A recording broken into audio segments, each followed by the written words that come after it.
Hi. Let's learn about basic earnings per share.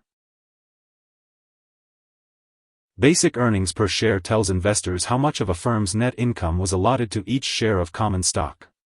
It is reported in a company's income statement and is especially informative for businesses with only common stock in their capital structures.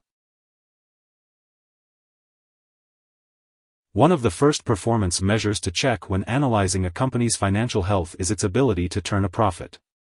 Earnings per share is the industry standard that investors rely on to see how well a company has done. Basic earnings per share is a rough measurement of the amount of a company's profit that can be allocated to one share of its common stock. Businesses with simple capital structures, where only common stock has been issued, need only release this ratio to reveal their profitability. Basic earnings per share does not factor in the dilutive effects of convertible securities.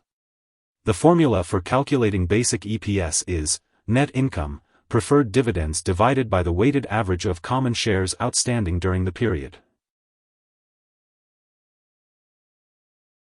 A company reports net income of $100 million after expenses and taxes.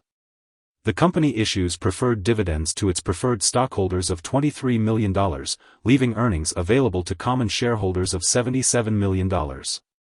The company had 100 million common shares outstanding at the beginning of the year and issued 20 million new common shares in the second half of the year. As a result, the weighted average number of common shares outstanding is 110 million, 100 million shares for the first half of the year and 120 million shares for the second half of the year plus 120 million x 0.5 equals 110 million. Dividing the earnings available to common shareholders of $77 million by the weighted average number of common shares outstanding of 110 million gives a basic EPS of 70 cents. Stocks trade on multiples of earnings per share, so a rise in basic EPS can cause a stock's price to appreciate in line with the company's increasing earnings on a per-share basis. Increasing basic EPS, however, does not mean the company is generating greater earnings on a gross basis. Companies can repurchase shares, decreasing their share count as a result and spread net income less preferred dividends over fewer common shares. Basic EPS could increase even if absolute earnings decrease with a falling common share count.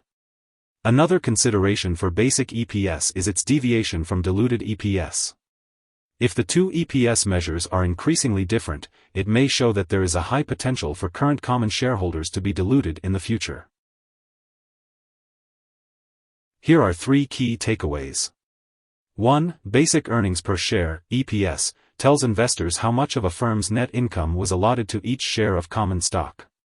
2. Businesses with simple capital structures, where only common stock has been issued, need only release this ratio to reveal their profitability.